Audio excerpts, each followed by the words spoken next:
Hello, everybody. Woo, what is up with that camera angle? Yeah. Hey, everybody. Welcome. I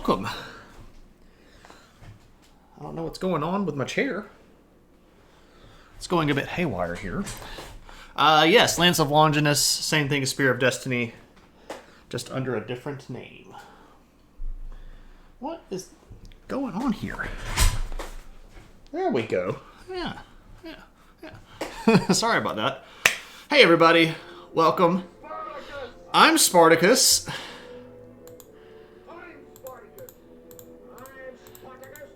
Fid Leah is Spartacus. Thank you so much, Fid. And good to see you. Good to see everybody. So, hey, Moose. Hey, Shmonite. Good to see you. Fid, welcome. We're still arguing over who is actually Spartacus. Everybody gets to be Spartacus. So to answer the question in a little bit more, I guess, kind of in depth, the First Crusade has a lot of lore that was written well after the fact that gets attributed to it, and a lot of the stuff that goes on to be sort of wrapped up in like the Holy Grail stuff and the Ark of the Covenant stuff. A lot of that is made up way afterwards. In the first, I think, verifiable account of there being some report of a person seeing the actual spear that supposedly pierced Jesus' side at the crucifixion was a lot later, like maybe in the 1400s or maybe even the 1500s. I'm not 100% sure. That story is likely one that got recorded from some sort of mythological event or something that was probably closer to being made up than it was real. The Crusades have a really special place in Christian medieval mythology because they were sort of the apex of Western European military and religious authority. And after that, things started basically going into the Renaissance, and the church started losing a lot of power. And people started moving their interest into other things, and the tenor of the world started shifting. Countrymen! Hey, Joey. Good to see you. Thanks for the host, man. Much appreciated.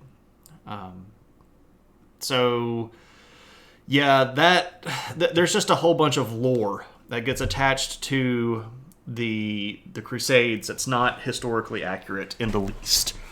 That doesn't mean it's not a cool story, and that doesn't mean something that is like that didn't happen, but a lot of the stuff is just purely made up.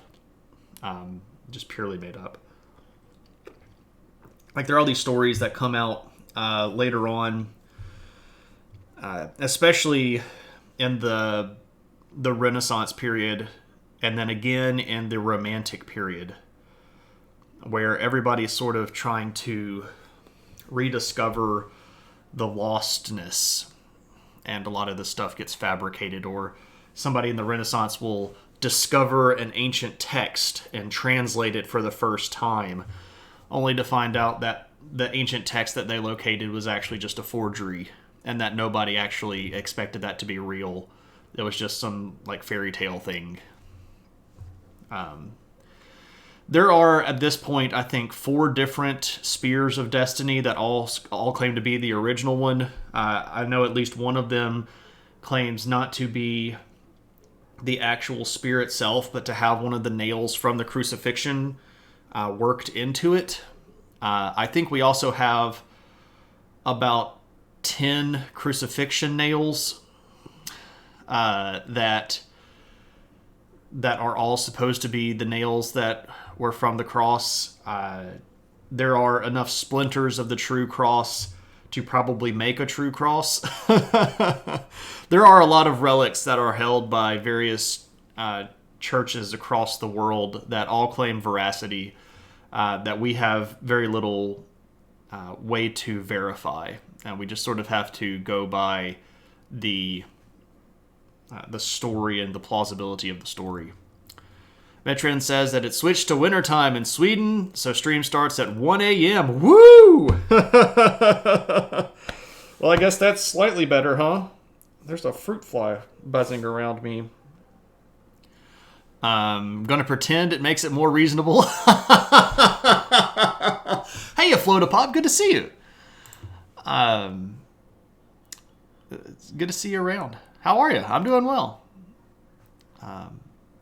All right, yeah. So I get sidetracked even right off the bat. Hey, everybody, welcome. This is Adventures in History, a show where we talk about history, but we also talk about just whatever pops up. And we have a good time, and we goof off, and we make jokes, and we get sidetracked on things.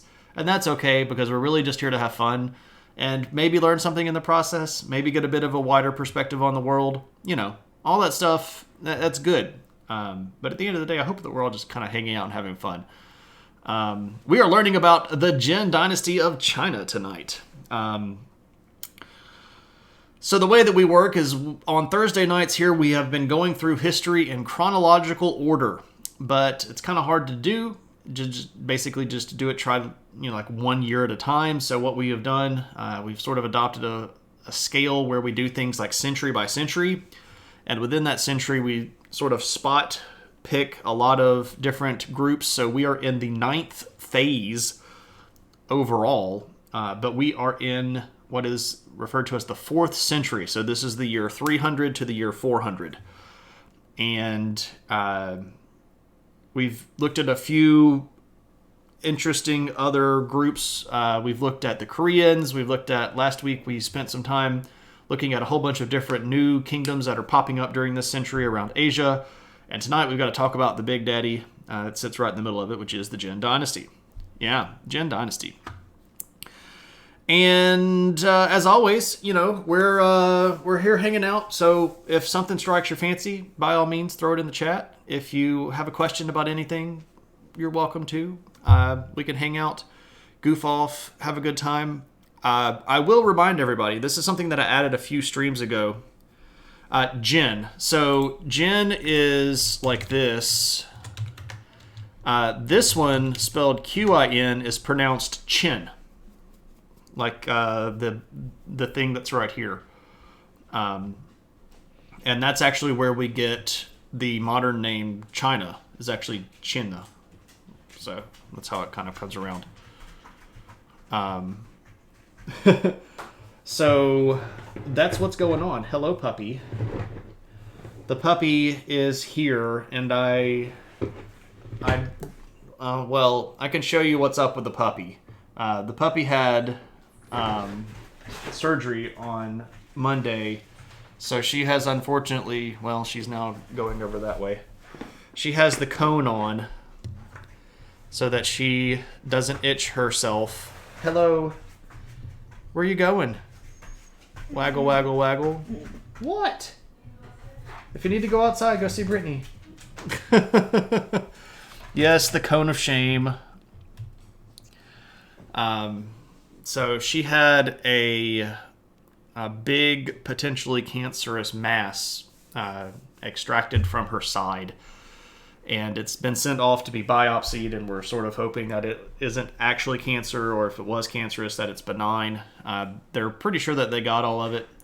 But what was sort of worrying is that it was, without getting too graphic, it was between her abdominal wall and her mammary gland.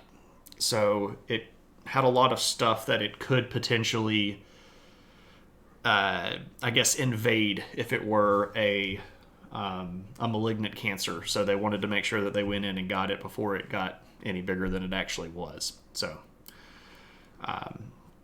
but yeah, she's got a cut, and it runs basically from like right here down about that long down her side. So we're having to keep the cone on, and when she has to go outside, we've got to put her on the leash and walk her around. So interesting stuff. Joey says, I've been prepping for tonight's stream, watching a documentary channel here on Twitch called Wuxia Central. You assume it's documentaries. I don't know what Wuxia Central is, Joey. Is it a gaming channel? Is it something like put out by the Chinese government or something?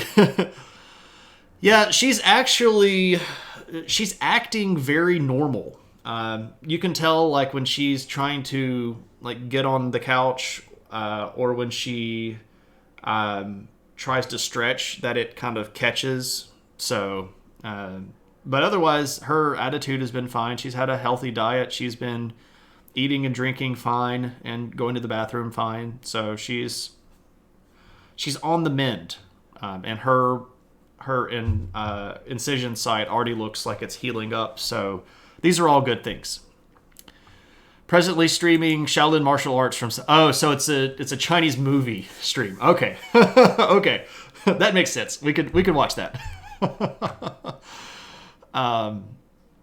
Okay, so let's talk. And as a bit of a preface, where we last spoke about the Jin Dynasty, last phase, which was about a month and a half ago, a little bit more maybe, the Jin Dynasty had successfully taken over the kingdom of Cao Wei at the end of the Three Kingdoms War, and the Sima clan had usurped control from the Cao clan that was in control of the Cao Wei dynasty.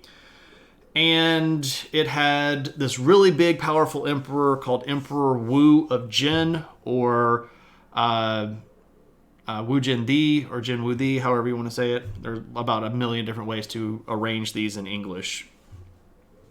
But the idea here is that they were in a pretty good state. Emperor Hu again? This was Emperor Wu. Spelled like so. And at the end of the 3rd century, the Jin Dynasty was in a lot of places and had a lot of power. So if we switch over here to our images, so we're looking here, of course, at Google Earth, which is modern day, but let me show you where we left off. So the Jin Dynasty had managed to reconquer most of ancient China's territory. It had managed to even stretch somewhat back up this way, a region right around here, which is going to pretty quickly fall to a group of people called the Tuyahun, who we talked about last stream. But this region had not necessarily been under Chinese control for about 150 to maybe 200 years, depending on how exactly you want to date when they lost control of it. But it had been since the old Han Dynasty that China had controlled up this far. They had managed to stretch all the way over here to the Korean Peninsula, all the way down here into modern day Vietnam, the Ha Viet group, over all of this territory. So this was a pretty powerful position, and they were very strong, and they were doing okay. But this is going to start decaying, and it's going to start during the reign of an emperor named Hui. So I guess I could put Emperor Hui. Emperor Hui was not what we would call fully functionally mental. He had some sort of learning disability, and it based on some of the sources that we have that talk about this guy, he might not have ever reached like fully adult levels of intelligence. One of the sources that we had that talks about him said that like he was, as an emperor, so as a fully grown adult, he walked past a pond one time and there were some frogs croaking, and he goes, why do they do that? And one of his attendants is like, that's like, Lord, that's what they do. And he's like, did somebody command them to do that? Like, did I tell them to do that? Can I tell them to stop? So like, he's an emperor, but he's not really all there. And Moose already sees this coming, right? It's not going to end well. So Emperor Wu dies in 290. and Emperor Hui gets on the throne, and then it doesn't even last a year before stuff starts going awry. Because frogs, why did they do that? By 291, there is going to be the beginning of a period of time that's referred to as the War of Eight Princes. This runs from 291 until 306. And this is not something that necessarily happens all at the same time, though some of it really does. Sometimes it's like a bunch of events happen and then there's a little bit of a period of a break and then there's another big thing that happens. But basically, when Emperor Hui gets put on the throne, the Dowager Empress, so basically his mother-in-law, is going to seize control. And she's from a non-imperial clan. The clan that she's in is called the Yang clan. And they were sort of previous rivals to the Sima clan. All of the emperors at this time, by the way, are still part of the Sima clan. They're going to change their name when they become emperors, but they have birth names that are in the Sima clan. So the Sima clan and the Yang clan had always been a little bit at odds with each other, and they had sort of tried to patch this up with, a royal marriage, and it had worked for a while. But as soon as, the emperor is not within his faculties, the Dowager Empress, Empress Yang, is going to try to take over. And this is going to cause some... Froggos were just saying hi. We're just saying hi.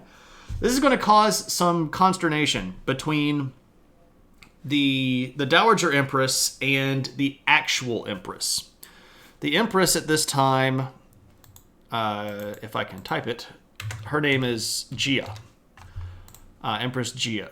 Well, I guess I can give you her whole name. Jia Nanfang. She's the Empress. So she does not get along with the mother-in-law. The mother-in-law is trying to run everything. And Empress Jia decides, I need to get rid of these people. So how does one get rid of the mother-in-law? Well, you basically call the Sima clan and say, hey, you should come kill all of these Yang family members. And if you could get rid of that Dowager Empress, that would be great. And they do. So the Sima clan is going to intervene, and they're going to kill a whole bunch of the Yang clan. And this is going to basically get rid of... feed them to the frogs, right? Just feed them to the frogs. So this is going to get rid of Dowager Empress Yang. And I would like to remind everybody, this is something that I added a few streams ago, but we have not actually had an opportunity to use. But we will get a lot of use out of this tonight. So this is something that the community asked for, and I was happy to add it. From now on, anytime anybody gets assassinated, if you type !assassin, you'll get the neat little pop-up thing that just happened in chat. Oh dang, that person is straight up dead. They joined the other 2 people that have been whacked on the stream. So I won't manually do that myself from now on. I will sort of let you all be the runners of the assassin command. And anybody can do this. You don't have to be a follower or a subscriber. So if somebody gets assassinated, you get to trigger the assassin command if you want to. So that was for Dowager Empress Yang, who is no longer with us.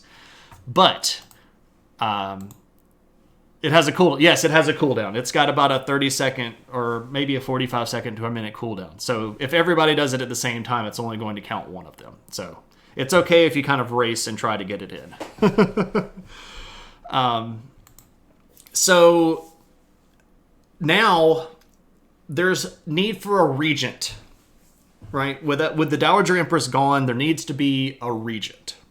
This is a person that's basically going to act as sort of the power behind the throne, since Emperor Hui is not necessarily capable of doing it himself. And this is where the stuff's really going to start going crazy. Because all of the members of the Sima clan want to be the regent. All of them. Like, if you are in the Sima clan and you are a male within one proximal gap of generational relationship to the emperor, you want to be the regent. So it's like all of his uncles, some of his cousins, even a younger brother. Everybody wants to be a regent. Oh, don't murder too many people too quickly. I'll try to give enough of a gap between murdering people. What can I say, though? We all know that internal Chinese politics get really murdery. So the guy that becomes the new regent is Emperor Hui's uncle, this guy named Sima Liang. And Sima Liang was one of the people that Empress Jia invited. Like, he was one of the people that she reached out to. Like, look, if you get rid of the empress, you can sort of be more in control.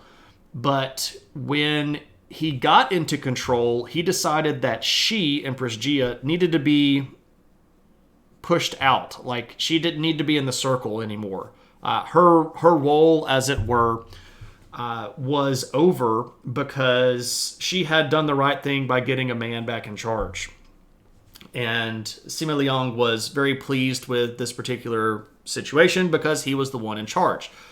Well, that doesn't sit well with the Empress because she very much wanted to be part of the discussion. She wanted to be at the table. So, how are you going to get rid of a regent? Well, it just so happens that there are a lot of people that are now mad at Sima Liang, especially people that were friendly with the Yang clan, because now they're all dead. And there's a lot of people sort of looking for vengeance. So the Empress, using her position, is going to concoct this whole scenario whereby Sima Liang basically gets blamed for this whole big illegal scheme and scam. And Sima Liang, after less than a year of being regent, gets arrested, put on show trial, and killed. So she got rid of him. So there's number 2 for the night. Because, there you go. So, okay. So we've been through 2 regents in 2 years. Okay, let's get somebody else. We need somebody else in. By the way, this is the War of 8 Princes. And you can kind of imagine how it's going to go for the next few.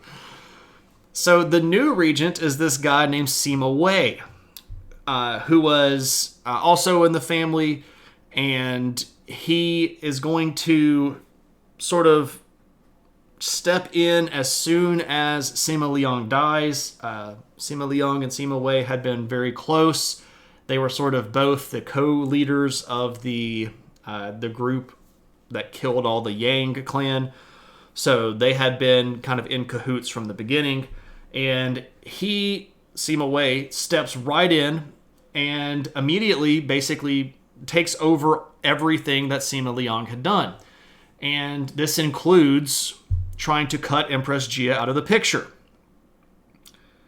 And this gets a little crazy, but according to some of the sources, if you read it in a certain way, it seems like he was only in the position for 2 days before Empress Jia realized that she had to get rid of him too. So what she does is cooks up this fake document and gets the emperor to sign it, and potentially within 2 days, but maybe not. It's probably a little bit longer actually. But either way, Sima Wei is out the door. So there's number 3. He got the whack. Worked so well for the last guy, right? So now this, by the way, all happens within one calendar or one 12-month period of time. the Empress Dowager, the Sima Liang assassination, and the Sima Wei assassination, that all happens in 291. So then Empress Jia decides, you know what? I'm going to be the regent myself. I'm going to rule alone. And she was fairly young, so there's a potential that she could have sat on the throne for quite some time. At least as long as Emperor Hui was alive. So from 291 to 300, for 9 or so years, a little bit more than 8 actually, Empress Jia is going to rule by herself.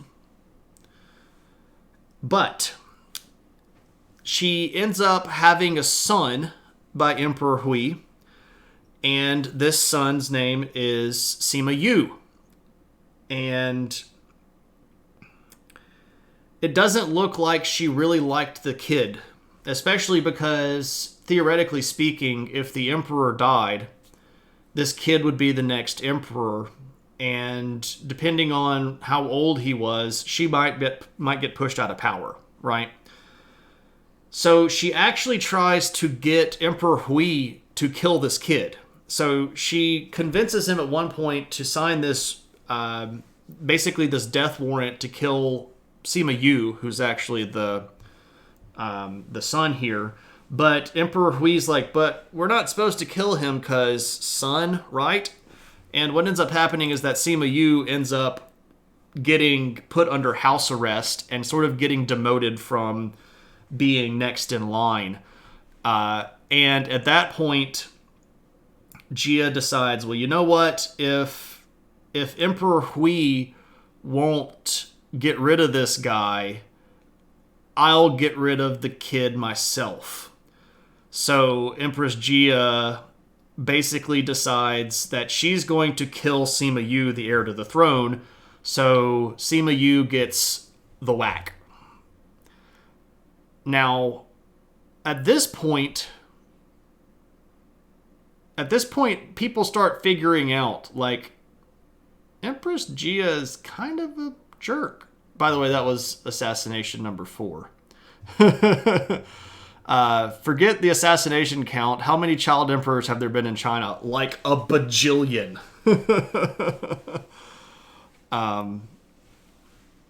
So, yeah. Empress Jia. She's in trouble now, because this makes basically everybody angry, because everybody sees through this stuff. And coming in to try to save the day is another family member from the Sima clan. This guy's name is Sima Lun. And he's going to go, all right, look, the problem is not Emperor Hui. I mean, he can't think straight, and that's part of the problem. But the real problem is that Empress Jia is basically trying to kill everybody. So Sima Lun decides, if she can forge documents, I can forge documents too. So Sima Lun works up this whole edict and either forges it or writes it and then convinces Emperor Hui to sign it without knowing about it, and puts Jia under house arrest. And this gets her really, really mad because, you know, she had... how much have you missed? You have missed 4 people being assassinated, but really only about 7 years of history. So, hey, you Batbird, good to see you. By the power of Grayskull. We actually watched Hot Fuzz last night, so that quote's pretty pertinent. Just revoked her license to kill. Problem solved. Right? But here's the thing. While she was Empress, she had basically infiltrated all of the palace attendants. So, like, everybody that lived in the palace was kind of potentially a sleeper agent for her. And when she got put under house arrest, that didn't really lessen a lot of her ability to reach out because she had all of these... Yeah, dowager. At this point, she's not actually the dowager. She is the actual Empress. We've already killed the dowager, KP. She was the first one to go. Hey, it's Sleepless. Good to see you. You're going to lurk? You can hit that lurk command. It's there for you. You think all these people should be reported to some kind of social service. We need some proper help. He really does. He's a decent kind of guy. He's just very, very simple-minded. And the evil people take advantage of this guy. Hey, Sci-Fi, good to see you. So Sima Lun gets her put under house arrest. And so she starts trying to use her little web of contacts to try to get Sima Lun assassinated. And he finds out about this. So he goes and basically gets another group of documents together and forces her to drink poison. So guess what? There goes Empress Gia. Uno reverse card. Yeah, pretty much. Pretty much. So how to get rid of the Empress? Well, you fake her death and then... oh, wait. Oh, I guess it doesn't have a cooldown. I'll have to look at that. We can look at it here for a second. It's okay. It doesn't have to be a direct count. We have killed way more than 7 people on this stream. I think it's okay if we have a couple of extra, right? Speedrun. That's pretty much what we're doing. It's like speedrun through killing everybody, right? So Empress Gia is gone, and that is pretty good for basically everybody, except for her, of course. But here's the thing. Sima Lun, he feels like he's got the upper hand here. He's like, okay, this was good. This was really good. Like I've got some power here. I can do something with this. And what he's going to do is basically decide that... Let me turn this up a little bit. There we go. He's going to decide that he could probably just take the throne if he wanted to. Right? Like, I can forge documents that get him off of the throne. So he does. Sima Lun is going to forge some documents that basically are going to have Hui's seal on them that says, I step down as emperor and I make Sima Lun emperor. This happens in 301. And this sets off a whole thing. This sets off an entire battle. This is sort of the active open war part of the War of Eight Princes. Because when that happens, basically it just means anybody that can get there can be emperor. And Sima Lun probably played his hand too fast, because when he killed Empress Gia, that made a lot of people real upset. And when he decided to put himself on the throne, that made even more people upset. So he was already not necessarily a popular guy. And also, everybody that was trying to get in a position to manipulate Hui now has no option, because Sima Lun is within his right mind and is perfectly capable of ruling. So this is going to start an open war. So in 301, things are going to actually form up, turn into battles, and people are going to start fighting. And there's going to be a really big uprising in the capital city, and some of the Sima clan members... Usually killing tends to do so. Yeah, make people mad. You just kill them. Yeah, makes them mad. So there's going to be a rebellion. The Sima clan, like part of the Sima clan is actually rebelling against him, even though he is a Sima leader.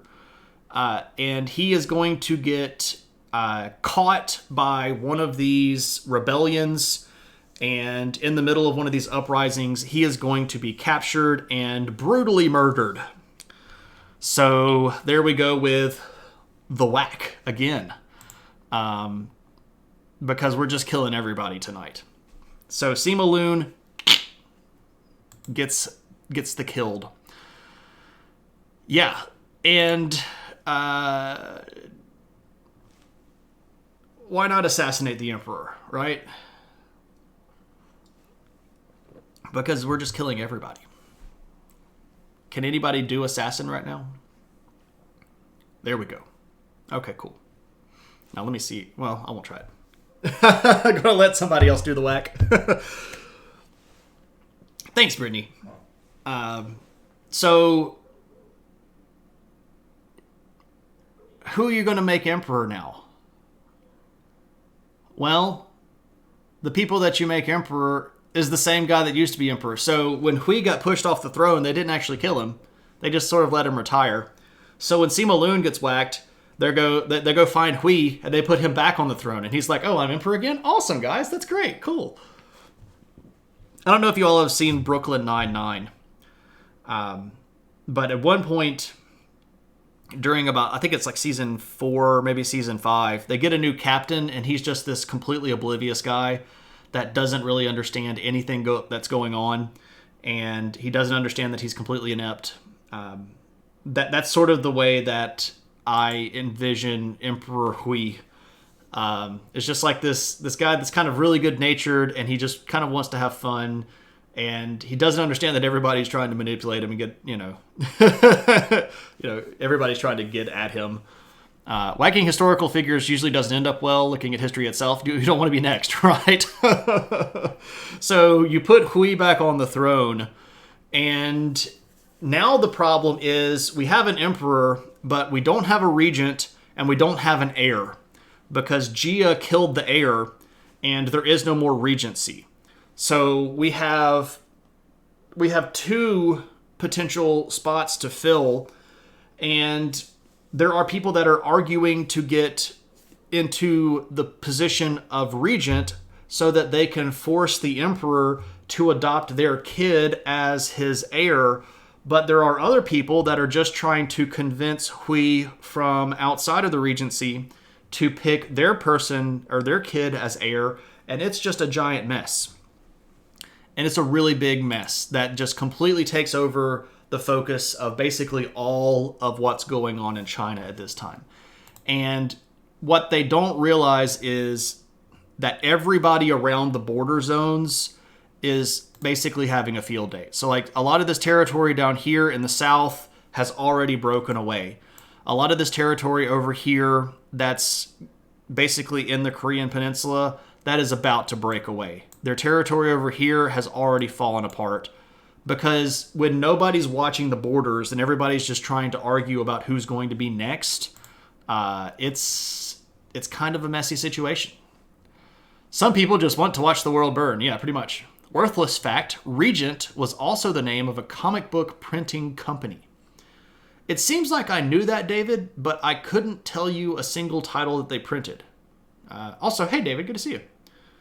Emperor, of course I'm destined to have fun. It's even part of my name, right? No, it was in Hong Kong. Well, that's even more interesting. The next regent is Frog. They printed some mouse guard. Oh, cool. I did not know that. For those of you that do not know David, you should. You should go follow David. He streams Monday, Wednesdays, and the first Friday of every month. He's an artist. Probably best known for Mouse Guard, but has also done lots of other stuff. And you should go give him a follow. We've also got some other people that are the streams and that are streamers in the stream tonight, like Batbird. You should go follow Batbird, who sometimes plays video games, sometimes does digital art, sometimes does traditional art, but always worth following and having a good time with. Playing a really creepy game on Halloween the other day. It's pretty fun to watch. You're best known for Cat's Trio in Anotherworld. Yeah, so like alternate universe David Peterson is best known for his work Cat's Trio, which is sort of an interesting take on mutated anthropomorphic animals. You might immediately go to the Ninja Turtles, but remember, it's Cat's Trio. So it's clearly very, very different. I'm just joking. You're also best known for Zippy and Pooba. I've never even heard of that IP, so that's new to me. All right, so by 304, the argument over who is going to be in charge gets particularly bad. And if you were with us last week, you will remember that in 304, there's a period of time that's known as the War of Five Barbarians. So from 304 to 306, things just go really, really badly up in the northern part of China. and a whole bunch of people that used to be allied with the Jin are going to decide that the Jin are not strong enough to hold the alliance together, and that in fact China is basically open for the taking. So in 304 to 306, there's going to be a really big war. And I have once again included what has sometimes, or has recently, become one of the more fabled pictures. This is probably the last time I'll get to show you, but for the third stream, by popular demand, we once again have Chunky Horse. One of the groups that breaks away from the Jin Dynasty is the Xianbei, who are horseback archers that live up in the north. And this picture has become sort of fabled, almost beloved, if you will. So here's the Chunky Horse one more time. One more time. Because the Xianbei are going to break away. Tiny little legs. Chunky Horse. Chunky Horse strikes back. That horse will conquer the world. It really will. It really will. When the Mongolian hordes come around. A-Jin. Indeed. So yeah, the title, Brittany actually came up with the title. Well, I don't know. She was the one that got me to this title, and then I giggled at it. So the title tonight is Oops, I Did It, A-Jin. Do you know how to draw a horse? I got you. We're good. So the situation in northern China just goes bonkers. And we enter a period of time that is referred to as the 16 Kingdoms, because northern China falls completely apart and it's basically not going to get put back together again. But things are getting even worse for the Jin Dynasty.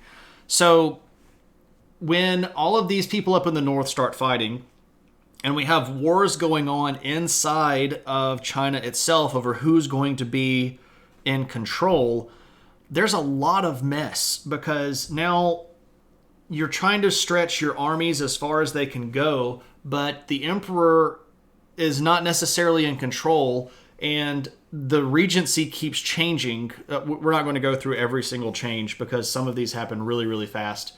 And honestly, we would be here for another hour just talking about the War of Eight Princes if we did it all. But basically, nobody is really holding on to good, solid control to organize the armies inside of China and to organize the armies to go fight back the barbarian invasions from the north. And a big chunk of northern China is going to fall to these barbarian invasions. And the tax base in China is basically non-existent. The military is really going to be the only stable position, but even they are super weak because they don't have money, and a lot of the people that they were pulling from to basically fill up their armies had been some of these allied barbarian tribes. A lot of the soldiers that the Jin Dynasty were relying on were people like Xianbei or one of the Xiongnu groups. These are people that were not ethnically Chinese, but had become sort of so closely drawn into the Chinese orbit that they were reliable enough to be counted on as troops. But when they're all rebelling, this is literally taking part of your military and lumping it off. So the situation inside of China gets pretty dire. And by the time we get to about 306, they're even going to have to abandon the capital. So the capital of the Jin Dynasty that had been capital since capital of the northern kingdom of Wei for hundreds of years, city of Luoyang, they're going to abandon it. And they're going to have to move their capital south to try to get out of the danger zone. Danger zone! Right? It must be confusing life for Hui, right? Because, I mean, he's being yanked one way or the other, and he really doesn't understand what's going on. You see, this is why you need a steadfast person like Ned Stark or Tyrion Lannister when you pick Hand of the King. Yeah, I mean, it's really important, because if you have an emperor, especially when you're using this sort of hereditary model, when you have an emperor that's not really good, you need the steady hand on the tiller, right? You need somebody that's going to be able to give you valuable advice. And the Sima clan was much more interested in taking power and killing all their rivals. And that literally made the empire fall apart. So by the time we get to the end of the war, things have become pretty bad. I mean, they are about as dire as China has been in for a long time. And Emperor Hui... so the war with the 5 barbarian tribes ends in 306. The War of 8 Princes ends in 306. And the reason it ends that way is because the guy that ends up taking over as regent is going to sort of put his foot down and kill everybody. But here's the thing. Emperor Hui...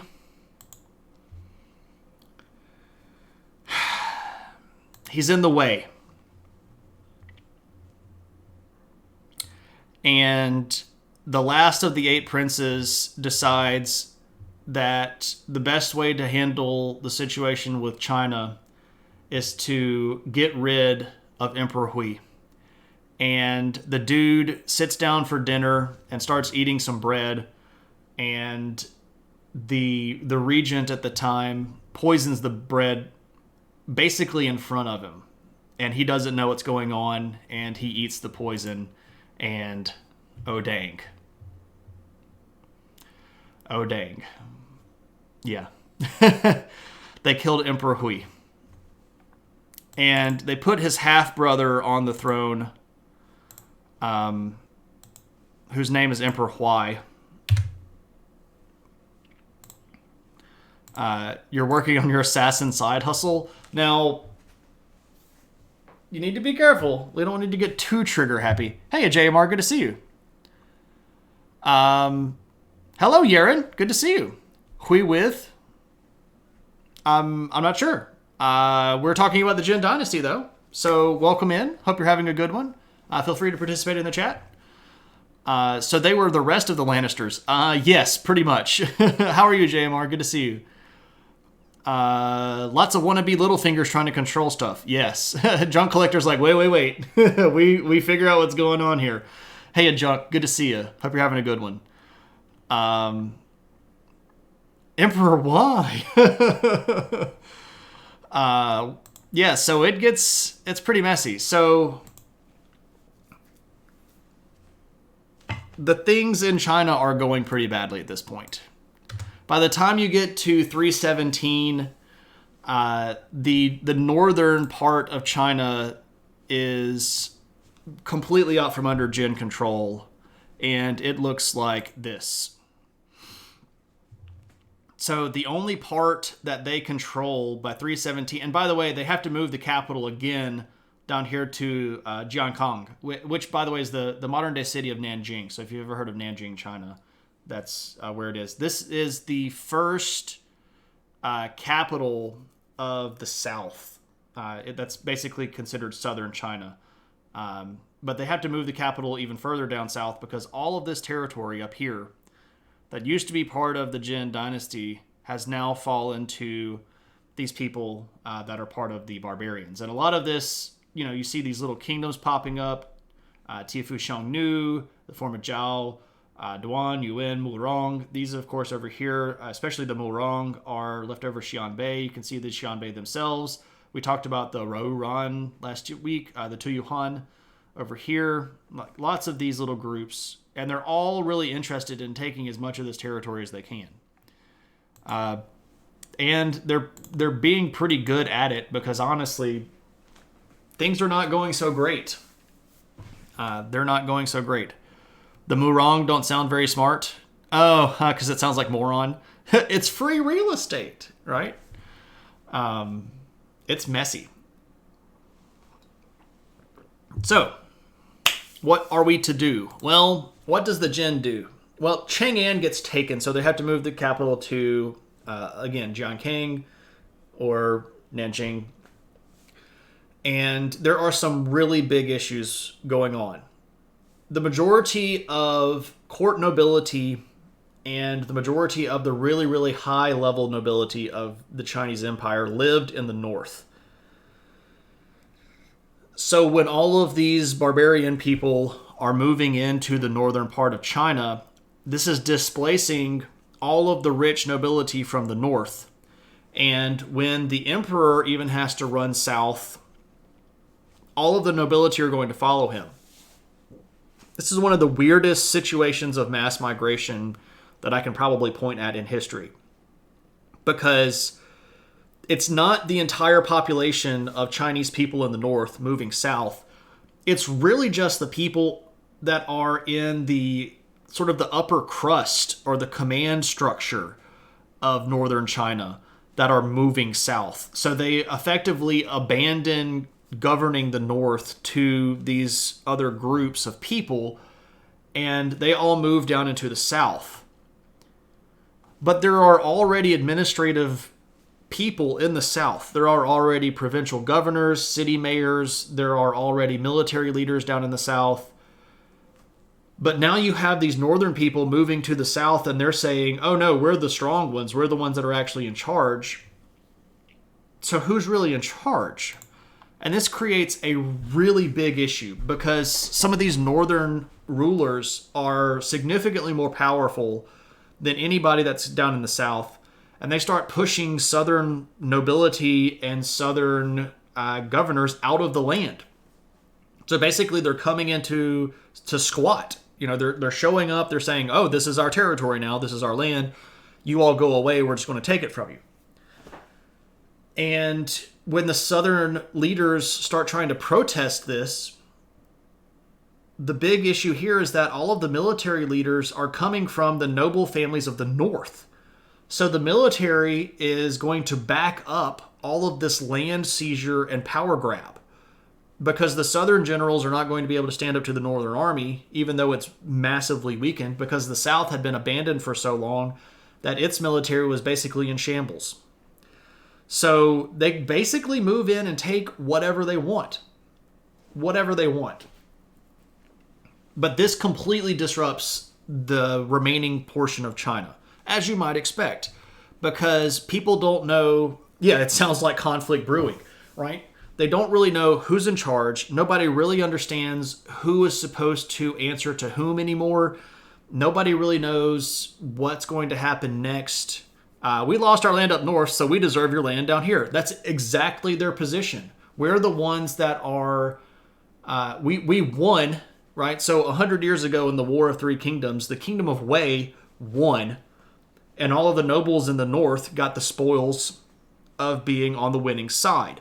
So the territories in the south, the group that used to be the Kingdom of Wei, with people like Liu Bei, the other kingdom of Wu that was under the Sun family, like Sun Quan, they were the losers in that war. So they basically were still considered to be losers because the people that were on the side of the Sima clan were going to claim some sort of, divine governance. Basically, they just did whatever they wanted to. But this is going to screw up the trade system in the South because nobody's really going to know who to pay taxes to. And of course, both groups, the Southern nobility and the Northern nobility, are going to try to tax people. The Southern nobility and the Northern nobility are going to try to run the agricultural system. And this messes up the food production in the South. And this whole scenario is really, really bad. And it takes a while for basically anything to try to level out. And this really only happens under this guy. This guy is Emperor Yuan of Jin. He's in power from 318 to 323. And under his rule, which is not particularly long, I should put him here. One of the things that he spends basically his entire term as emperor doing is passing new laws and trying to defeat rebellious people. Some of the laws that he passes are pretty rough. There is a really, really big chunk of new taxation. And the taxes were specifically designed by the Sima clan and people like Emperor Yuan to benefit the northern nobles. They effectively made anybody that came from the north tax exempt for a certain period of time, and then made all of the tax money direct to them. So this tax plan was literally designed to funnel money into the pockets of these northern nobles, because when they left everything. Like, some of these people left with what they could carry on their backs. You know, they left their fortunes, they left all their territory, they left their homes, they left all of their, clothes and everything up in the north. So they'd come down here to the south, and they're basically poor like peasants would be, but they're still nobility. So the emperor has to funnel money into their pockets to build back their prestige. And as you might expect, these taxes are super unpopular. Sleepless Ninja, this is in the 300s of the current era, a common era. So 300, he takes over in 318 CE. Some people say AD. You can say whatever you want to, but the numbers are going up. So this is the 4th century. 5 years in power. Should be ready with a new command. No, actually not. We'll get there in just a bit. So these new taxes are loved by the northerners because it's basically designed to make them rich again. The southern nobles hate it. Just flat hate it. So how do we handle the new problem of where are the northerners going to get land? Because land is power in a feudal system, right? Well, we are going to make new provinces. So, and this actually gets a little fuzzy here. They draw new provinces, and they give these provinces to the people in the north, or people from the north. But there's no real way for them to enforce everybody in these provinces doing what they want them to do. So they reorganize the political structure, and they give the power to the displaced people from the north. But there are way more people in the south than there are northerners in the south. So there is a lot of pushback against this, and a lot of these new territories are really only sort of given in name as a way to justify taxation. Some of these people from the north don't really have any power in their new province that they rule, because the southern power structure in certain places, especially ones that are sort of far away from Nanjing, so the capital is over here. So places that are like down here in the south and west, or over here in the sort of mid west range, the emperor doesn't have a lot of push in that area. So some of the nobles that are further away from the capital, sort of out in the distance, they really resist this provincial rearrangement because it's not beneficial to them, right? Is the solution free real estate? Pretty much, yeah. So this is all messy. There's no real way to enforce a lot of this stuff. The military is being stretched super thin by this point already, because as soon as the barbarian tribes in the north hash out where they want their own boundaries to be, then they start trying to invade even the south. So now the military is getting called away to the border to repel border invasions. And the things are just really upset. And stuff is mostly really, really messy. And Emperor Yuan has to spend the last few years, because he doesn't really rule that long, but he spends most of his time trying to push back these border invasions and trying to defeat rebellions of southern nobles who don't want to basically accept these new proclamations that are designed at ripping away everything that they had. And the only thing that's really going to kind of come out of this is a little bit of stabilization. Emperor Yuan is going to be sort of the last real emperor to be even kind of independent. From this point forward, there's really not going to be very much independence when it comes to the emperors. The regents are basically going to take over. But I have some stuff to show because I had to kind of scrounge around for pictures for this because a lot of these emperors don't have good images that I could find of them. So I found this, which I think is pretty neat. This is an ancient map. Of course, I can't read any of the characters that it has here, but this is one of the most ancient maps that we have of the city that was at the time called Jiankang, which would have been the capital. We call it today Nanjing. So this is about a 14 or 15. No, wait, where are we at? 3 is 6. About a 1600-year-old map. Pretty neat. So you can see that it's a very defensible city location. We've got mountains that are around us. We've got rivers that move through that we have water supply with. It's a pretty neat map. I like looking at old maps and stuff like this. So this is the layout of the ancient city, which would have been the capital at that time. So cool stuff. Bum-ba-da-bum. All right. So we're trying to hold it together. Emperor Yuan does his thing, but he ends up dying, and he doesn't get assassinated. But there's going to be a period of time where there's a bit, well, basically the next emperor. The next emperor takes over and is only there for a couple of years, and then he dies. So sort of 2 emperors later, we have this guy named Emperor Cheng. And he's going to start a precedent of some very, very young child emperors. So this gets back to what Brittany was talking about at the beginning of the stream. One of the ways to get power to people that are not the actual emperor is to make sure that the emperor is a kid. Emperor Chang rules from 325 to 342, but he gets put on the throne at the age of 4. And it takes him about another decade before he even gets close enough to having some real attempt at power.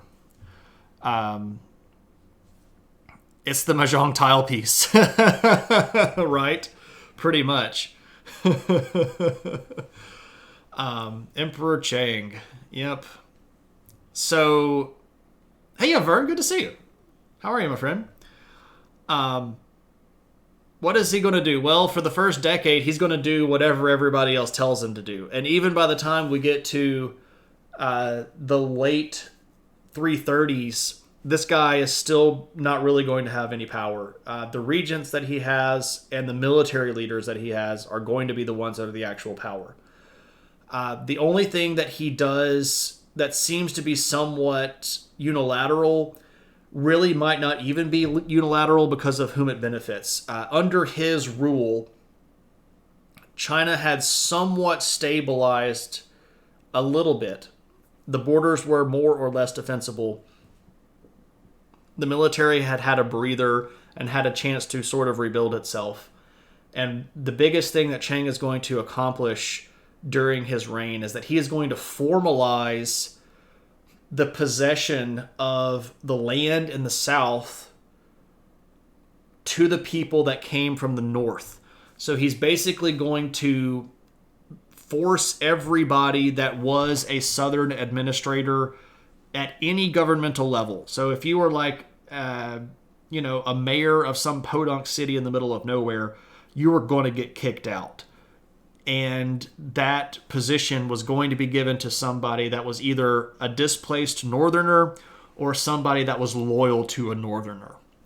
And this is going to sort of be the last real big assault on the South because it's brutal stuff. The South gets completely depowered and the North just moves in and takes over. And once that tension had really been drained, things in China do calm down. Now, let's be clear here. It's not calming down because things got great for everybody. It's calming down because the people that were in the sort of ruling regime had formally eliminated everybody that could give them any sort of challenge, right? Will he change once he hits puberty? His voice might change, but I don't know if his power will ever really change. Emperor Chang never really has a lot of individual power. He pretends like he does, but the decisions that he makes, that he sort of parades around as, oh, look, I have all of the, look, I'm the one doing this, I'm the one doing this. Those decisions are ones that align very closely with the desired goals of the Regency and the military. So he might have actually wanted to do that, and they let him do that, and then he thought that he had power. It would have been interesting if we had sources that describe something that he wanted to do that went against the military. That would have been a substantially better test of whether or not this guy had any independence. Most scholars are going to say that Emperor Chang really didn't have a lot of ability to act unilaterally.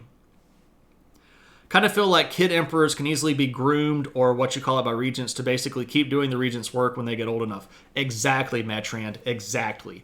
This kid had been governed and, sort of beaten to shape since he was 4 years old by the Regency and the military, right? So, Chang really, mind you, so this is Chang, not Chang. Slight difference, but an important one.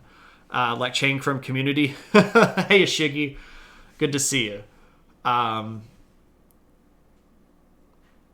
Maybe about halfway through his term as emperor, he got knocked on the head and develops Changnesia. Hi, my name is Kevin. I have Changnesia. Chang is such a horrible character. I think the funniest Chang moment ever, I really do think ever, is when they find out that the monkey is living in the vents, and they're trying to go in and get it, and everybody's like, there's no way it'll fit in there, and then suddenly it pans over to Chang, who is in a Speedo and is covering his body with Vaseline. And he's like, oh, I'll go get it. And then he dives and slides in the air vent. I think that is the funniest Chang moment, period. Egypt had a few of those as well. Yes, they did. It's not uncommon to have child emperors and have somebody that is sort of the power behind the throne. We were even talking about that last phase when we were discussing Rome, where in the Severan dynasty, the ladies of the Severan dynasty tended to have a lot more clout than the actual rulers themselves, and even sort of orchestrated political events to get specific younger people put on the throne as emperor. This is exactly what happened with Elagabalus.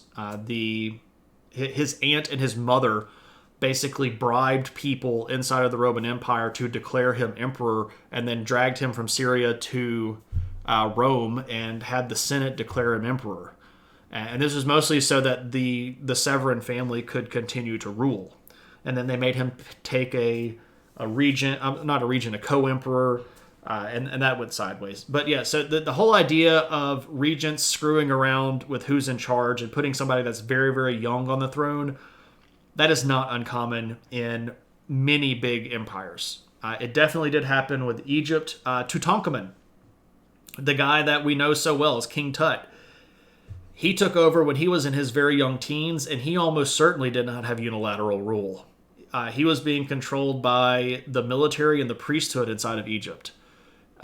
So that's, there's a direct example of that. I think when they discovered Chang was living in the vents after his wife left him. But it definitely has to do with the vents, yeah. Tutankhamun. Yeah, so it's... Some people say Tutankhamun, but that's not keeping with the Egyptian syllable stressing. But the syllables break. Like the last syllable is, or the last two syllables is the word Amun, which is the sun god. So you don't want to break that A and put it with a K. So if you say Tutankhamun, you're putting the K and the A together, but the Egyptian syllable would have broken between the K and the A. So it's Tutankhamun. And I know that's probably a lot more than people really wanted to know about how to pronounce Egyptian stuff, but I really like words. I really, really like words. Tutankhamun, what a name. It's not his actual birth name. He was born with the birth name Tutankhaten, because Aten was the solar disk, which was the sort of the god that had become the center of a quasi-monotheistic, which is not actually monotheistic, more of a henotheistic cult, but I'm getting in splitting hairs with myself. His father was this guy named Akhenaten, and he was kind of a loon and had built this capital city out in the desert so that he could see the sun rising, and he was basically trying to create this system in Egypt where the only god that was important was Aten, the solar disk, and that had caused a lot of consternation with the priesthood, especially the priesthood in Thebes. And when Akhenaten died, they basically tried to wipe him out of history. And he had named his son Tutankhaten, but when that kid became pharaoh, probably around 14, maybe 15, he changed his name to Tutankhamun to get back in good with the priesthood. Get on with it! Okay, I'll get on with it. But I love the tangents. I love the tangents. But I appreciate the get on with it. Okay. So, under Emperor Chang, things get really bad for the southern people. He displaces them all power structure-wise, puts all the northern people back in, but things actually do calm down. And you start seeing things happen in China that are looking like things getting more together. And you start seeing them produce stuff like this. You see these beautiful works of art. So this particular artwork is called Celadon. And you can see here it's got a little frog with his frog legs. I've always thought this particular piece was funny because it's got wings on it. So is this saying like if frogs had wings? But anyway. So this, by the way, is the type of pottery that is going to sort of be the front runner of Chinese porcelain, which of course one day becomes very, very prized to the point where it's even starting to be called fine china, right? So the porcelain. He who has tried chicken wings and frog legs understands this pot. I like frog legs. They're okay. You have to cook them the right way. You can cook frog legs the bad way. Queez frog. Indeed. Yes, there you go. Why is the frog a bowl? Did I make the frog a bowl? Did the frog ask to be made into a bowl?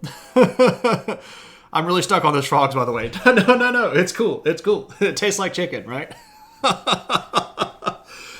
So, after Emperor Chang dies, he dies in 342.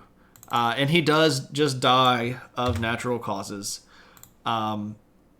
He interested in the wrong way to make frog legs.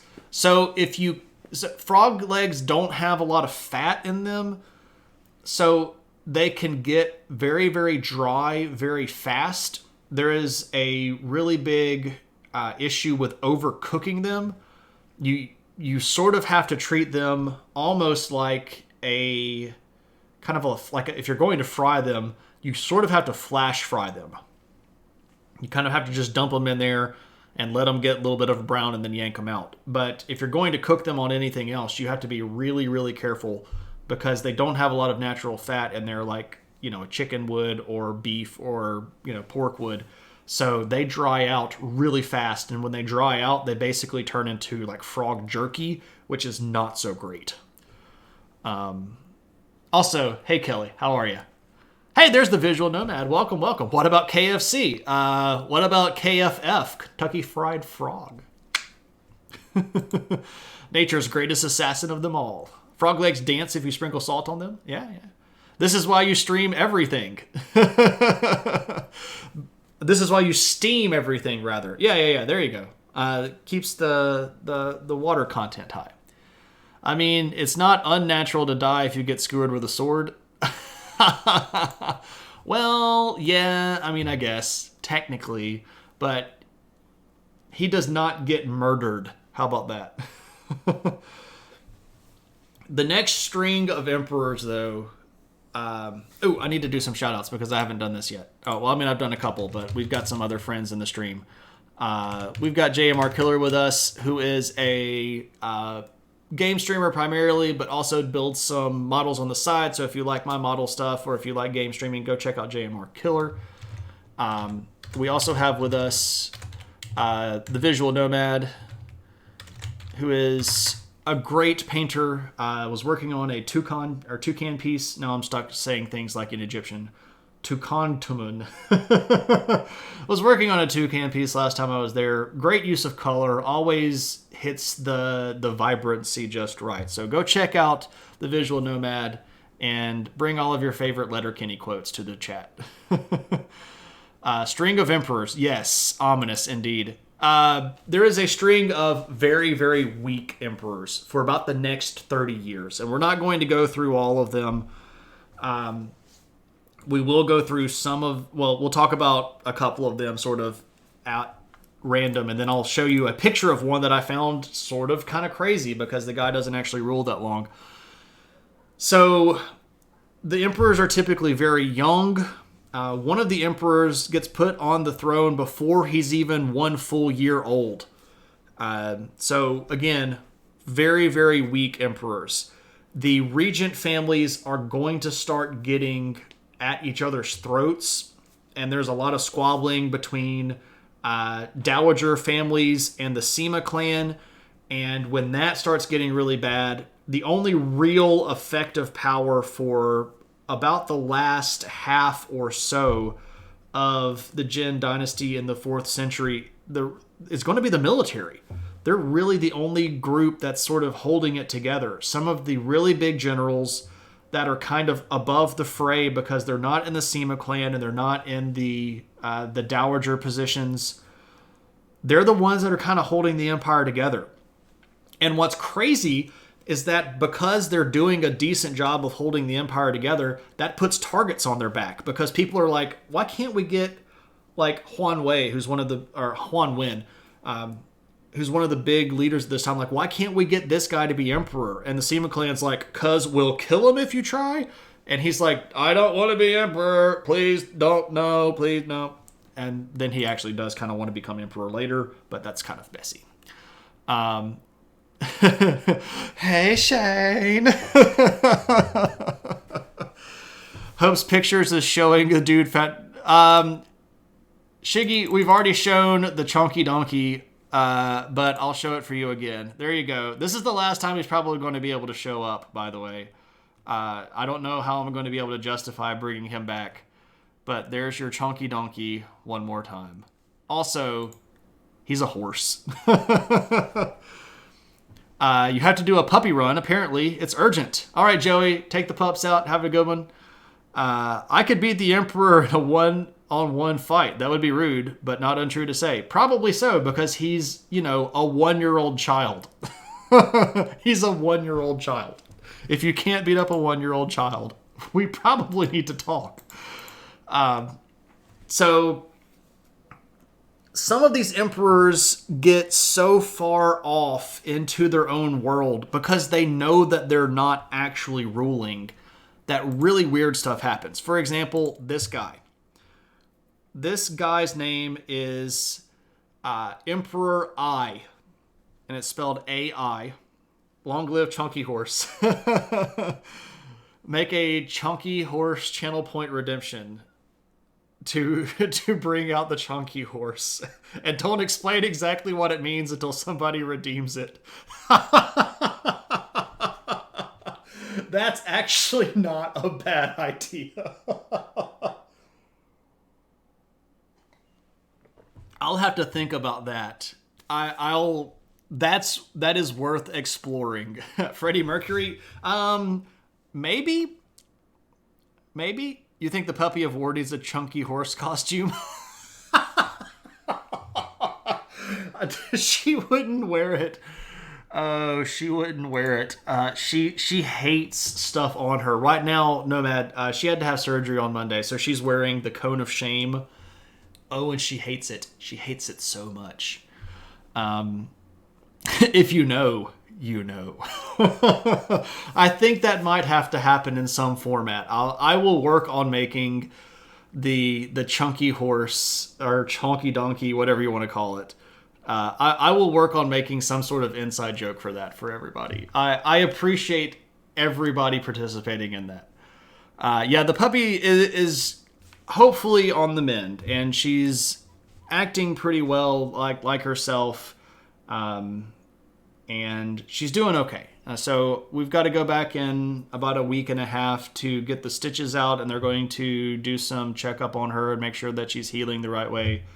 And hopefully by that point they'll have the results of the biopsy of the stuff that they took out, so we'll be able to know exactly what that was. So she's working on becoming a chunky puppy of war. Well, I mean, she just lost like a couple of pounds because according to the vet, the mass that they took out of her side was like as big as both of his hands. So like, this much. You need action figures as a redemption. I don't even know what I would do with that. Like I don't know what I would do with an action figure. Just like hold up an action figure and like do. I mean, I already build models on stream, so that's kind of close. I can show you the model that I'm working on right now because it's sitting right here by me. This is the model that I'm working on. This is the Master Grade Psycho Zaku 1/100. So he's got this big like rocket propelled thing on the back of him. So if you come back when I'm building models, this is the guy that I'm working on. Just act out what you're talking about with action figures like maybe. I don't know if I have any action figures around. I think I've actually sold most of my action figures. Visual representation of how historical figures killed each other. I got one of them. I've got another one like sort of stuck out over here, and then there's like the actual big propeller thing in the back, but that's all other stuff. Anyway, just use mechs. Those don't really action out well. They're sort of not... I mean, they're stable, but they're not necessarily stable. Anyway, Emperor I. Curse your sudden but inevitable betrayal. Yes, Emperor I. Who is this guy? Not Chinese Freddie Mercury, but Emperor I. Why do we even talk about him? Well, it's because he's kind of a weird guy. And he got really into basically trying to become immortal. And he started consulting magicians and ended up taking magic pills. And the magic pills actually killed him. So this is not an assassination because he took them willingly. He's just a really kind of weird guy that ended up poisoning himself because he tried to live forever. Hey, Hey, a cave geek, am I talking about you again? No, that is not an assassination. You can't self-assassinate. If you don't already follow Cave Geek, why aren't you following Cave Geek? You should go follow Cave Geek. He's a great guy, a great streamer, does art in a way that you probably have never seen it before, plays video games later on, gives good chat. Assass self, because you can't have ancient history without magicians. Right? Right? Do I want to become famous? I mean, Tag a Dragon, I would love to become famous, but just to be honest, I don't think that you're gonna convince me, man. I really just don't think you're gonna convince me. You can try, but I'm gonna ban you. So, a selfie. Now thinking about Freddie Mercury's story about calling Sid Vicious Simon Ferocious. Yeah, he's a junkie emperor. Ancient Chinese history, that is, right? Just DM the details to Tag a Dragon. Yeah, Shiggy's like, hey, man, if you're going to be famous, I'll be famous. Okay, so things are getting worse pretty clearly. And by the time we get to 372, we have a guy that's on the throne. I missed an A. Xiao Wu. Emperor Xiao Wu. He starts in 372. He's another one of these kid emperors. He gets put on the throne at 10 years old. A whopping 10, which was actually older than previous emperors by quite a bit. But, you know, there you go. If you're not cutting off heads with a sword, are you really trying to be immortal? That's a fair question. That's a fair question. I'm already famous. Aw. Well, JMR, if I am famous, I will take that I am famous in your hearts. And that's really enough for me. If I got super famous and the chat blew up and I had like 1,000 people in here all trying to talk, I don't know if I would be able to interact with you all as much as I do now. And that would kind of stink.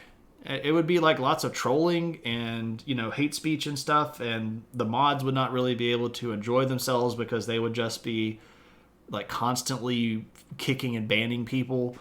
I don't know. That would be rough. Now, you know, I'm not going to say I wouldn't appreciate the money, but it would be a different experience. And KP's like, I'd actually have to work.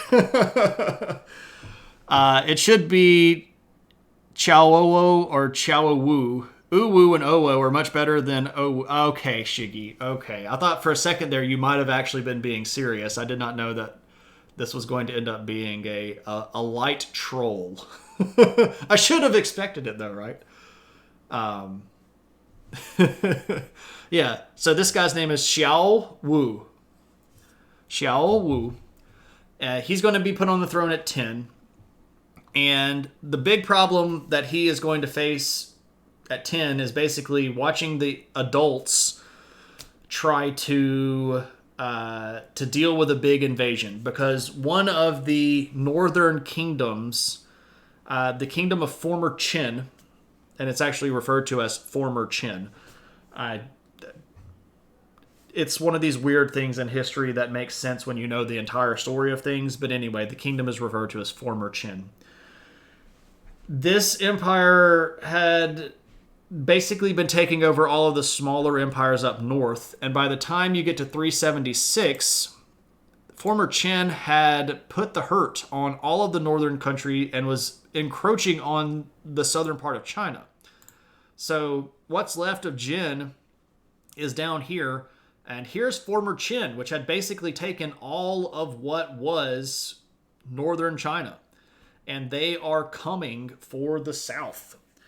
And this is a pretty dire war here between former Qin and the remains of the Jin Dynasty. They're going to lose 2 provinces to the north to former Qin. They're going to lose several of the big northern cities to northern Qin. And it's going to basically come down to one really big battle in 383, where, based on what is effectively a stroke of luck for the Jin Dynasty, the army of former Qin sort of breaks up formation and can't get back in formation fast enough for the Jin Dynasty, or before the Jin Dynasty sort of capitalizes on it. And it's right around a river, and there's all this tactical maneuvering and stuff. But basically, in 383, before this battle, it really looked like former Qin might have reunified China. And the people ruling them were not really Chinese in the way that the Jin Dynasty thought of Chinese people. These would have been some of these barbarians from the north, right?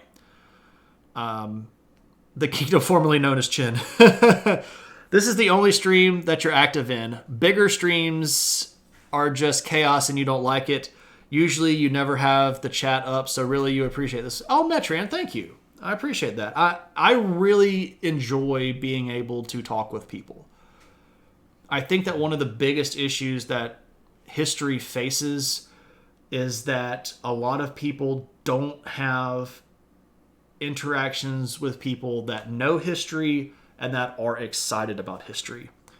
And if I can offer that experience to somebody, I like that idea, because history is not boring. It's just a whole bunch of people doing goofy crap just like we do today that all sort of want to do their own little thing, right?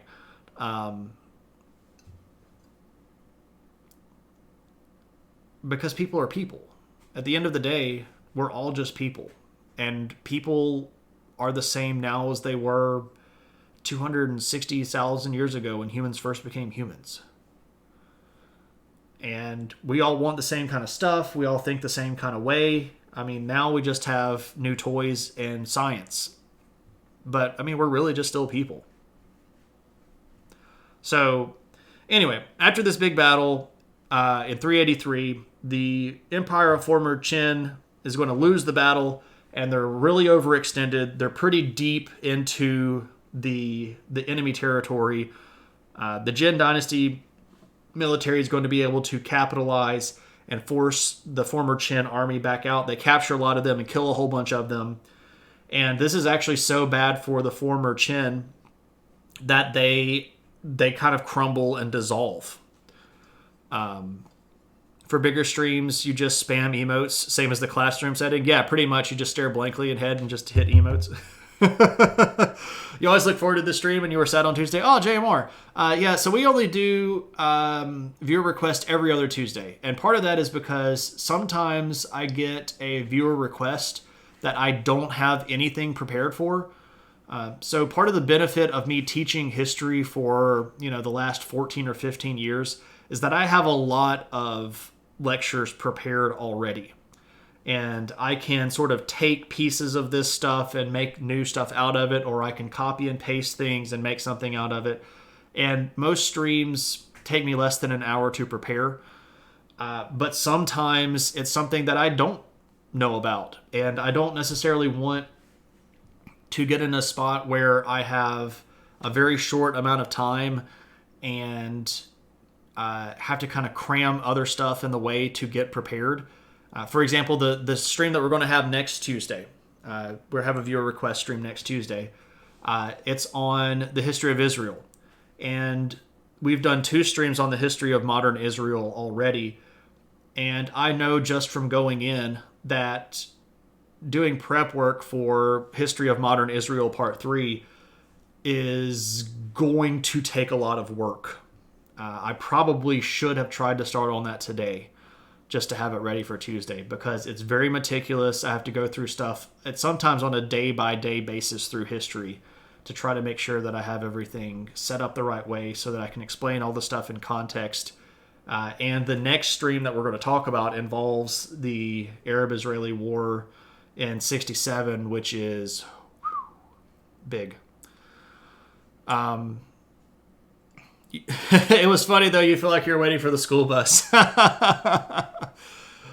I think that is the connection between the streamer and the community that kind of got you into the channel. It's great to see people talk about history enthusiastically. It's why you don't mind time zones. Oh, yeah, Metrand.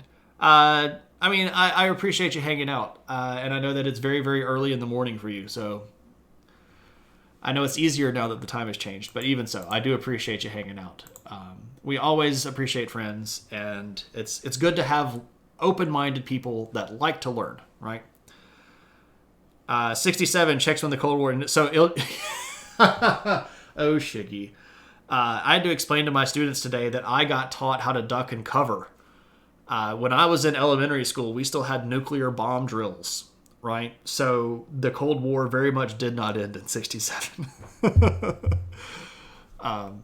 Okay. We're getting off track, and I need to get back together. Okay, so Emperor Xiao Wu. He has this big victory. He is really, really excited about stuff. He really didn't do anything to keep former Qin from invading. He really was just sort of a puppet at that time because, he was like 21, but he still wasn't really in power. By the time we get to... he rules, by the way, all the way well into adulthood. He starts in 372, and he is going to... his rule ends in 396. So I can't do math, but what is that? 7 and 90, 24. He dies at 34, and I'll tell you why in just a second. Well, actually, I'll tell you why right now, because it's time. Okay, so by the time he gets into his 30s, are you a little bit under the weather? Your voice? Yeah, it's seasonal allergy stuff. I always get nasal congested, which is why I'm trying to drink hot tea to kind of knock all of this stuff loose. But it happens every time the seasons change. And in Mississippi, what happens is that the seasons will change for 4 days, and then they'll change back for 4 days, and then they'll change back again for 4 days. And we've had that going on for about a month now. So we've had like 4 days of summer, and then 4 days of fall, and then 4 days of summer, and 4 days of fall. And what happens is that my nose just goes, F this, I'm out. I quit. I'm just going to clog up, and that's the end of it. Welcome to your world. With you, it's dry skin. Ah, yeah, ninja. I get really dry skin on, like the backs of my hands, especially, and my lips. During the winter, especially, I'm constantly chapsticking, lip balming. So I hear you. Maybe not to like the whole extent, but you, me, and your boyfriend are all dealing with the seasonal transition stuff. Yeah. You guys go outside. Shiggy's like, outside? There are things out of these walls? Anyway, I need to bring this back on track. Let's talk about skin issues. Let's get actual back on track. Okay, Xiao Wu. Thank you, Cave. By the way, there's a command for that's already been properly used tonight. No. Tangents are fine. When people really want to make a point about it, they'll redeem the get on with it. Which, of course, comes from Monty Python. Get on with it. Anyway, Xiao Wu, he wins this big victory when he's in his 20s. And from that point forward, he basically thinks that he's invincible. And he really stops even caring about trying to run the country because he really can't anyway. And he starts getting really interested in partying and women. And this is actually what is going to be his demise. Because at a party, he gets really drunk one time. And he looks at his favorite concubine. And he says, you know what? You're really getting kind of old. I probably need to trade you in for a younger girl. She, by the way, at that time was 30. So you can kind of see how his tastes run. And he basically told her, yeah, I think I'm kind of done with you. So maybe I'll just go find a new concubine. And she decides, no, that's not going to work for me. So she bribes his personal attendants to go into his bedchamber that night while he's drunk and asleep and his attendants smother him with a pillow.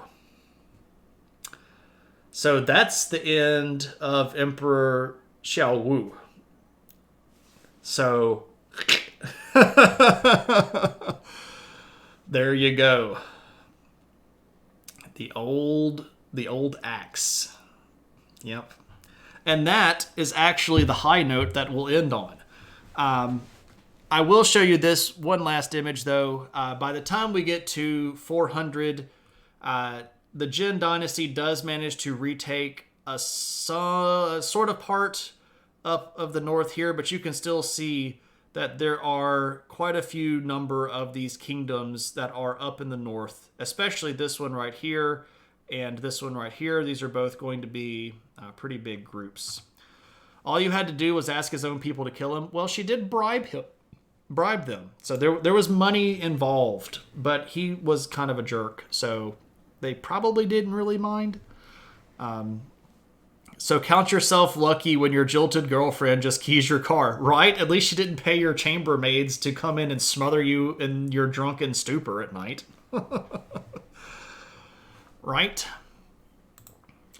All right, ladies and gents and everybody, that is the end of our stream material that I have prepared. But as always, if you have any questions about anything, I'd be happy to answer, or if you would like to redeem any channel points, now would be a good time to do so.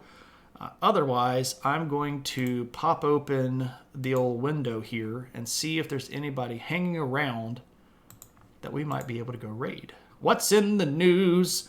Metrand asked what's in the news. Well, I'll tell you what sort of got me a little bit uncomfortable today. I was reading some news and I ran across an article, and there is once again trouble brewing on the border between Turkey and Syria. So let me show the borders here. Back in 2016, Turkey, the country here, invaded Syria. So this is sort of in the height of the Syrian civil war, where you had ISIS and the Syrian rebels and the Kurdish rebels and the forces of Bashar al-Assad. The Turkish government under their ruler, this guy named Erdogan, had basically decided that one of the things that they wanted to do was wipe out all Kurdish people, which is not necessarily surprising because they've been trying to wipe out the Kurdish people since forever. Turkish people and Kurdish people do not get along, going way back about 1,000 years in history. So a lot of Kurdish people live sort of in this little zone right here in northern Iraq, northern Syria, and southeastern Turkey. So Turkey invaded northern Syria, and they did this in conjunction with some Syrian Free Army people, and they killed a whole bunch of Kurdish people up here. And I read a very disturbing article today that said Turkey was rattling sabers and moving troops around, and it looks like they might be about to make a second invasion of Syria. The region that they took is sort of like a strip, basically from right here over to right here. So they kind of have this little zone. What they want is this region right here. And that is rather disturbing. The only thing that appears to have kept them from doing so already is that there are both Russian and American troops still there. And you go, but wait, didn't President Trump pull out all of the Americans from Syria? No. Yeah, there are still people in Syria that are Americans, and there are still Russians in that area, and they're working in conjunction supposedly with the Syrian government to try to keep peace in that area. So if Turkey moves in, they would rather kill Kurds, not run into American or Russian soldiers. So yeah. Hey, a tropical geek, good to see you though. It's okay that you got in late. We don't check attendance, so it's all right. You remember Norm Macdonald said, Donald Trump has decided to divorce his wife because she made the unfortunate decision to turn 30. Wow. I don't know if that's what happened, but Well, I don't know. How much of that could be confirmation bias? Maybe I should shut up. Maybe I should shut up. All right.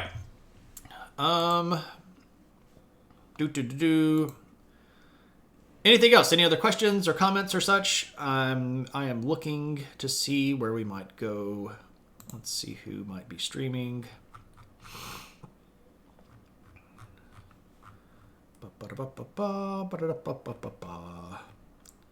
I am now looking to see who is streaming. I know this is like the most fascinating portion of the stream where you watch me stare at a screen and see what's going on.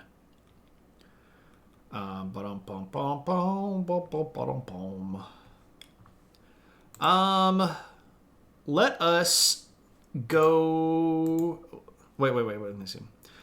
It was an old SNL news skit. How would you feel about a viewer request stream of military deception? You'd have to refine that a little bit, Shiggy. I would want to narrow that down fairly substantially, because a topic that big could theoretically span, thousands of years. And for me to try to create a single narrative out of that could be particularly challenging. So I would almost certainly want to sort of zoom in on that and maybe pick something like ancient military stuff, or maybe medieval military stuff, or modern military stuff, or Baroque military stuff. I would want to get a little bit more refined view of exactly what you were after there. And my computer is frozen. Okay, now it's not frozen. Maybe it is frozen. Can you all still see me? Am I still making noises? Had some interesting lectures about Egyptian hieroglyphics lately. You've been told a lot about how they are read, not what they mean necessarily, but the right way to read them. Understanding will probably come later. Yeah, so the arrangement and the order that they're in has an effect on the way that you read them. The pronunciation can change a little bit sometimes. Not necessarily overwhelmingly large, but yeah, you can. If it ain't Baroque, don't fix it. Yeah, it's pretty complex stuff, and I can't even claim to know all of it myself. I just know that I have tried to do some work on that, and I'm pretty happy with how far I've managed to get sort of on my own. So I've never taken a class on like Egyptian literature or grammar or hieroglyphics or anything like that. All right. I think we're going to go and do a raid. I think we're going to go raid Paleontologizing, which is a big channel. Never raided before, but we'll see how it goes. And hope everybody comes with. And yeah, it's going to be a fun thing. So we're going to go raid. Our battle cry is adventure. And if you have any of those lovely adventure hats, you can throw those into the mix. Apparently no vowels in written hieroglyphics, but vowels in the speech. Yeah, you got to kind of interpret. That's sort of left over from a lot of the other ancient languages. Anyway, so the next time that you will definitely see me is Tuesday next week. We'll do a stream on Israel. Next Thursday, we will do a stream on the Gupta Empire in India. Pretty interesting stuff. I might do some stuff this weekend, but it looks like the weekend might be kind of busy, so I don't know. Otherwise, I'll see everybody later. Thank you so much for hanging out. I really appreciate everybody. And have a good one. So take it easy.